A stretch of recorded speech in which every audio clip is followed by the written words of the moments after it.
Welcome to the Dallas Duo Podcast, your weekly wellness coffee date. We're friends in Dallas, always looking for the best ways to optimize our health and have fun along the way. Our next episode of the Peri Prep, which is really our series all about the importance of preparing your body for perimenopause. So this series is really about elaborating on tools that we already talk about all the time, but that are resources for you to utilize in this period, which is really like 25 to 35. It's really like the optimal years, right? That this would be a best suited resource. Talking about what foundations should you have in place that will help you as you get into those perimenopause and menopause years, the foundations that you can put in place that will serve you in the stage that you're in, but also in the future. In our 20s, I never thought about aging gracefully because I'm like a superhuman. I'm super resilient. Like I can drink tonight and get up tomorrow and work out, and I can do whatever, as long as I'm like sweating and not eating very much, like I'm going to look great. It doesn't really matter, like these pieces. And I think that if we really look back, I think one of my things journaling is what I wish I knew in my 20s was the impact that the habits and routines I had then could have set myself up for even greater success now. I think 100% that's true. And especially when it comes to workouts, which is what we wanted to talk about today. What I wish I would have known at 25 that I finally got through my head at 35 when it comes to workouts, and what's really benefited me, I think, in the last 10 years. And like, I'm so thankful that, in my early to mid 30s, I had sort of a shift toward more progressive strength training. And I feel like that has helped me so much as I'm about to turn 46. I think I owe a lot of credit to starting then. But the good news is if you are, my age and you want to start, it's never too late. You can always start, and you can build upon these things actually pretty quickly with a little bit of consistency. Yeah. So, and really to define like what is progressive overload. People are like, this is a really trendy word right now, and we hear it.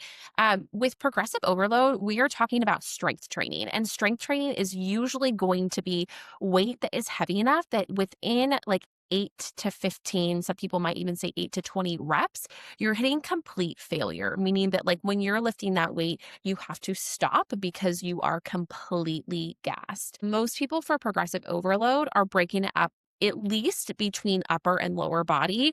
And then, but we also see that people are then splitting it usually with like an upper push or an upper pull day as well. So in general, a progressive overload plan has you likely at least strength training 3 to 5 days a week. And over a 6 to 12 week period, you would see progressive strength to the point that you're then increasing the weights that you're doing from prior. And a lot of the trainers that I have worked with over the years, and even like Andrea's husband, Ryan, would say that sometimes the progress that you make isn't necessarily that you're increasing weight, but it might be that you're increasing reps, or that you're doing a different tempo, or you're adding a resistance piece, but you're doing something to cause more of a stressor against your body in that next set, because we know that the body gets really good at adapting to its environment. Right. So if we never make a change, we're not going to see it change. Right. And it can even be something as simple as your form is improving. Yeah. And then you're feeling the exercise more because your form is better. Therefore, everything is You can activate a muscle better in tandem. And I think what people sometimes might be too afraid to pick a heavier weight or something that's heavier than what they're used to even start. Say you're going to do 12 reps. If you're not getting to like 10 and feeling like, okay, I think I can do 2 more. And then you get to 12 and you're like, I'm done, or whatever that range may be, it should feel hard and progressively harder as you get to those last few reps. And that's how you know if you're lifting a heavy enough weight. Yeah. And I think, you're so right about getting bulky. And as a dietitian, I can tell you that you're not going to get bulky unless you are lifting really more for hypertrophy, which is usually like 8 reps or less, paired with excessive calories in an overload. So you would have to be really trying to increase your calories and decrease your reps while increasing your weight at the same time. And it's really hard to do. That's what I was going to say. That's actually really hard to do. Really hard. Like, if you think about how hard it is to actually build muscle as a female, it's really hard. I mean, it it's really takes hard. some time. So you would have to be, like you said, in a caloric surplus. And so strategic. The other piece is that women in general just don't have that much testosterone. And actually, a lot of my clients have really low testosterone to the point that we're concerned that we actually need to increase those levels. But you also just don't have the ability to pack on muscle as quickly and efficiently as a male body that has higher levels of testosterone. And so we see this sometimes in PCOS cases. They have increased testosterone and they may feel more bulky if they're doing weights, and we can adjust for that. But it is a really strategic effort to put on muscle. As a female, I think I have put on 3 or 4 pounds of muscle in the past 3 years. It is a very slow, incremental process to see that. And so that language is just really outdated and like deceptive. Like I'm like, good luck. Like good luck trying to get bulky. If anything, I think where that bulky thing comes from that I see in my patients is if you are going to classes that are like too high intensity that are like a HIIT plus full body type workout. So like Evolve, Tread at Class Studios, Orange Theory, where it's there is weights, but there's also cardio, and you're going like 110% and getting anaerobic. I find that in those classes, because your body is so stressed and you get so sweaty, that people tend to then feel over hungry because of the over effort that they put in. And they're not really building muscle in that class because they didn't really go to failure in any body part, upper or lower, whatever. They're just gassed across the board and because of the cardio. Probably higher too, at which you're lifting. Yeah, and like lighter weight. So we're not really seeing an improvement, but then they overeat because of that like over stress, over hunger. And then they see that they're packing on weight, but you're not packing on muscle, you're packing on fat. And that does look bulky, like puffier, but it looks puffy. Okay. Yeah. And I think there's a difference. And so it's really important to know, like, I think the physiology of what it takes to build muscle, because if you're seeing that, it's probably that you're working harder and not smarter. And I say that from pure testimony experience. Like, I love to do hard things. So I would just crush those workouts all the time and wonder, like, why am I not seeing progress? Why am I not any stronger? Why am I so sore and so tired? But I don't have like outcomes from it. Yeah. I'm not seeing the progress. Where is this lean body that they promised me? One of my favorite trainers says, like, I've never seen someone improve their body composition from Orange Theory. And I think that that is 100% accurate. Because those workouts are not made for progressive overload. Or running. Like I think back to the time I used to run a lot and then do my weights 2 or 3 times a week, but I was lifting very lightweight, doing much higher rep and pounding my body really with running. And then of course I'd be more hungry because I was burning so many calories through the running and never achieving the look that I wanted or really feeling great. I kind of always felt run down, injured, sore, and I feel so much better at 45 after a workout or after a week of workouts than I did when I was 25. Yeah. But I didn't know. Yeah. Well, and two, like if you are, I have found that when I strength train and I don't have like a HIIT or cardio component involved, it actually doesn't stimulate an appetite that much. If anything, it actually kind of dissipates my appetite. So for a lot of my patients that are like, I feel out of control with food, I feel like I'm always overeating, the first thing I look at is the type of workouts they're doing. And if you are just like crushing like Ritual 1, O2 Sculpt class, like you are just like losing pounds of water every day, you're probably severely dehydrated and you're just stressing your body. Like a stressed body is a hungry body, because that's one of its like physiological comfort mechanisms. So I always look at like, okay, are you lifting in a way that's not anaerobic? And a lot of people don't know how to do that because that was a big thing for a while. I asked Ryan, so right now I'm on an anterior posterior split and of course varying the weights and reps. But I asked him like, what would be a good reason to train this way as a woman my age? And the way he explained it to me made a lot of sense. And it was more so that you can actually work smarter, not harder, with the amount of volume that you're doing. So you get an increased volume in a shorter amount of time. And then also because you're doing anterior, which is muscles on the front of the body one day, posterior, which is muscles on the back of the body the other day, you can do back-to-back days without, without overdoing it. And so it's really an efficient way of doing it. It's not the only way of doing it. And I do like groups of exercises. So say 2 to 4 exercises, one after the other. And then I start again and I do that circuit 3 to 4 times. Sometimes I'm like, well, I'm just like lifting weights, but it does get your heart rate up. And I've worn my Apple Watch to like really see, especially when I'm doing like a squat and then I go into a chest press, it's like you're seeing the varying heart rate. I think you get sweaty. You get like misty, like the glow of like dewy. If I needed to go to the grocery store, I wouldn't offend anybody. Yeah. Right? Like you cannot leave Ritual 1 and go to the grocery store. You have to go straight home. So like it is that type of workout. Yeah. Where I feel like I do get my heart rate up. And like today, I use Madeline Moves right now. My trainer kind of put together a program for me on there. And then I'll walk on the treadmill for like 20 minutes afterwards uphill. And I'm like sweaty. I also sweat like someone explains a workout and I'm already sweating. And that's just like my body type. But I could wipe off and go about my life. Yeah. I wouldn't need. It wouldn't be like offensive. No. Well, and I think this is an age thing too. I think as I've gotten older, I sweat less. Like it takes more to make me sweat. Yeah. Which is weird. But yeah, I feel like I can lift weights. I can even do 10 minutes of Stairmaster or incline walking after, and I could literally go run errands and I'm fine. So it is kind of nice to not feel like, oh my gosh, I need an everything shower after every workout that I do. One thing to realize is that I think I was always under the impression that doing a full body workout every time I did strength was a better route than splitting by body part. I was like, oh, I'm trying to be efficient. And so I'm going to do a full body workout. And what I didn't realize was that separating it to focus on one area at a time and going like fully to failure so that the following day I could do another body part and go to failure and let that body part rest was like that overlap was actually a better way to work out because doing like 4 to 5 full body workouts per week is not going to give you a progressive overload training plan. If you're doing like the same thing. Like it would be like if you're doing like squats 5 days a week, let's say, like that's not going to get you to what you need. Like your body actually needs the recovery time.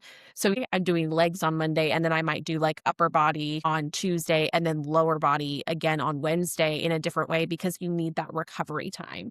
And I think that as you age, it becomes more obvious that you need the recovery time. Because when I was younger, like I would just go to like back-to-back classes and not care and I would bounce back. But I also wasn't building muscle. Like I was just burning a lot of calories. And there's a huge difference with what that looks like. Most of my clients are like, well, I don't want to do that because I'm not burning enough calories. And what they forget is that the more muscle you have, the more calories you burn at rest. And that actually makes a majority difference than the calories you burned at your workout in the moment. Anterior, posterior, it's efficiency because you're not doing the same full body workout every day. It's just to give, an active example of like anterior days. So for me would be doing like lunges. You're focusing more on the front muscles of your body, chest, biceps, like front of the shoulders. So you're doing like front upper and front lower. I'm doing 2 different sets of movements hitting those muscle groups that are all on the front. And then next time is like hip extension, like deadlift type lifting that's more targeted. So you're doing lower back, and then back and triceps. And so you're hitting those upper back and lower back. Scientifically, it's like, okay, the front of her body has already hit failure this week or one time this week. And so now I need to do the back of my body to failure. And so you can push just as hard because you're not using the muscles that you used like yesterday. Yes, you're able to recover. You're able to get the volume in. And so it's a really time efficient way to break it up. If you know you want to lift like 4 days a week, it's an efficient way to break it up. And again, not the only way to break it up. You could break it up however you want. So how do you break up your workouts then? I have anterior A, anterior B, and then I have 2 more. So I have like 4 different ones that I do in a week. So it could be either 4 different workouts or it could be 2 different that I'm then repeating. So mine is broken up. I have lower body. So it's both anterior, posterior, and then upper body, essentially anterior, upper body, posterior.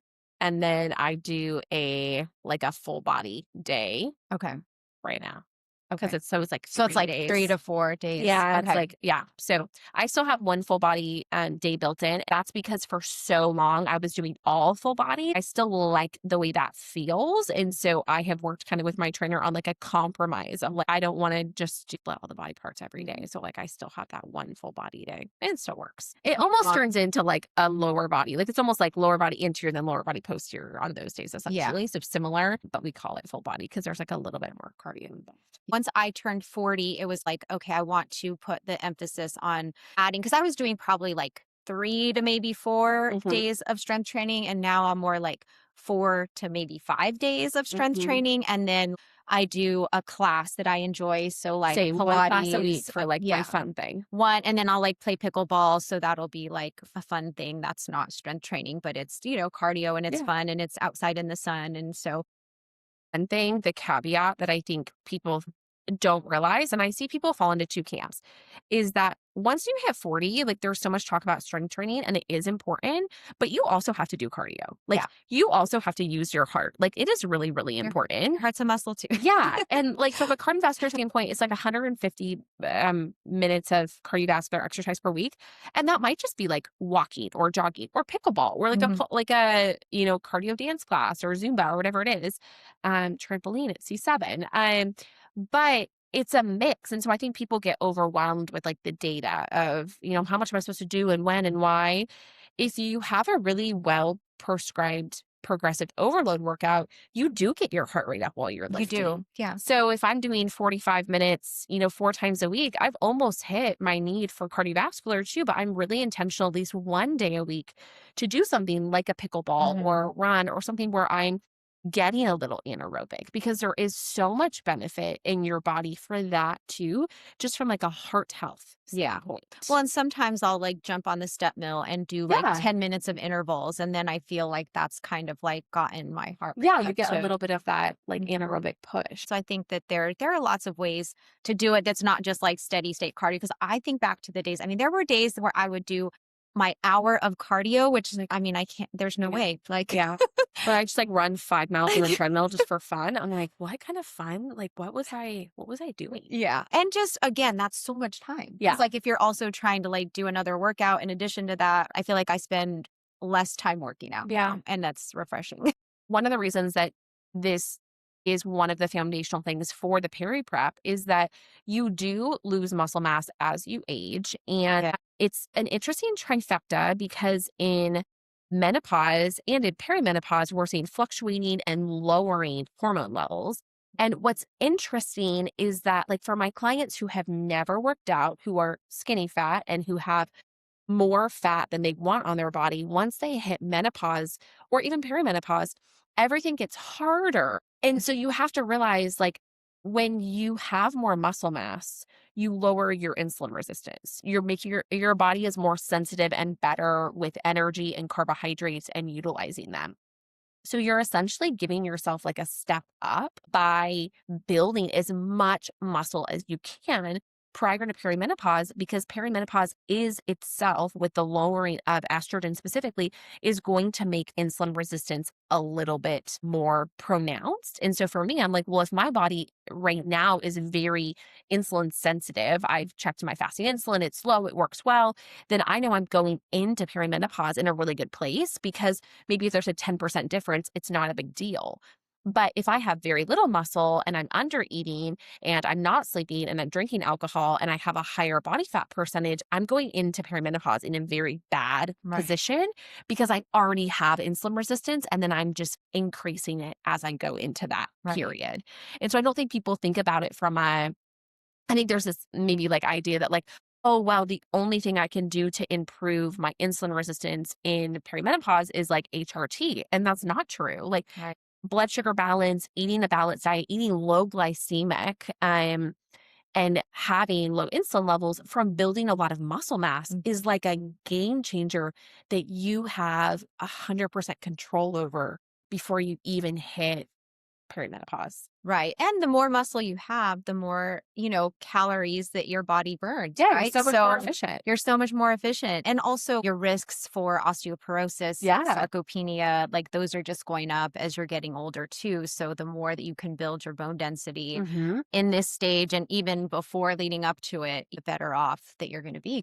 Well, I think it's interesting when I was pregnant, I knew that postpartum that you tend to lose a lot of muscle. You have your baby and you're like sitting on the couch, like breastfeeding 24/7 and not sleeping well, for like 6 to 12 weeks or longer. And so my whole goal during pregnancy was just like, I just want to build muscle. Like, I just want to build muscle. And I started lifting heavier. I started doing less cardio.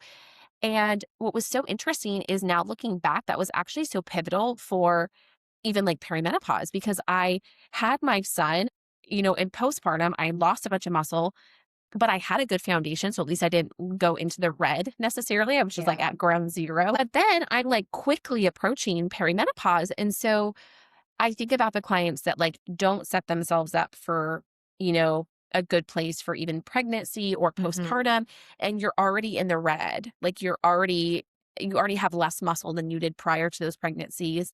And then you go into perimenopause, like it's such a good mindset to realize that like there's never a better time to be focused on building a stronger body. Then now. Yeah. Yeah. In your 20s and 30s. Yeah. But I did want to read like the statistic about like muscle loss because I think that that's important. So adults lose approximately 3 to 8% of muscle mass per decade. Starting around age 30. And then after age 60, the rate of loss can accelerate to about 1% a year. So if you're not doing anything by the time you get to like 70 or 80, you may have lost up to 30% of your muscle mass, which is, it's just a lot. Just a lot. Just a lot. I think about how slow, like we talked about, like how slow and how hard it is to gain muscle. Especially like this is not something we're talking about in this episode, but like if you are on a GLP-1 or if you're taking peptides, like your likelihood of losing body fat is high, but your likelihood of gaining muscle becomes like even harder because you do have like less of an appetite and like more nausea and you're like less honestly motivated just to lift weights sometimes because you are losing body fat and eating less protein and less fiber. But the other thing to realize is that the way that you measure your success is really important. And so if you are currently measuring your weight only by your scale weight, you could be losing muscle and gaining fat and that number could be decreasing on the scale, especially as you age, because you're going to be bound to lose muscle. You could actually be losing weight and it just be pure muscle as you age. So doing something like a DEXA, which is the gold standard, 1 to 2 times a year, it's like $49 on, I think, bodyspec.com. And they're all over Dallas. It's such a great resource. I really love data.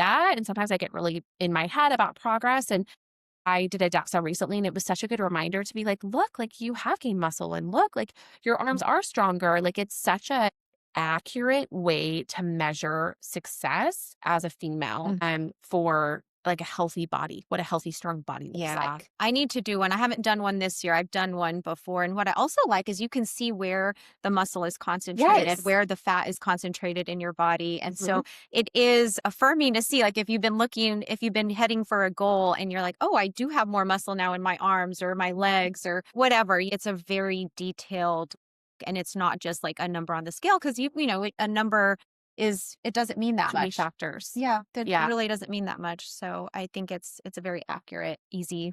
Because how it shows the different parts of where you carry fat mass, it shows like if most of your fat is around your organs and that tissue is more concerning, that puts us at greater risk for metabolic disease and just greater risk of like heart disease. Like we don't want deep-seated fat sitting around your organs.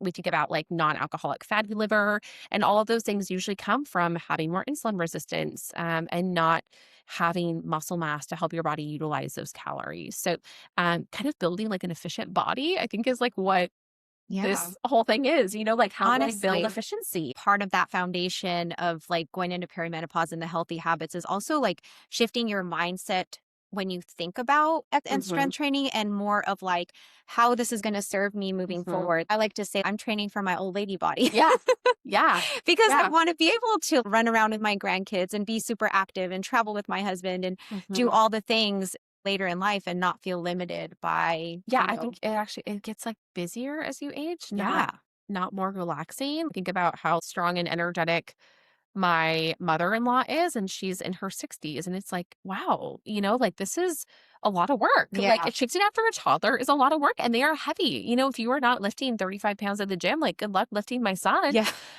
He's more than 35 pounds now.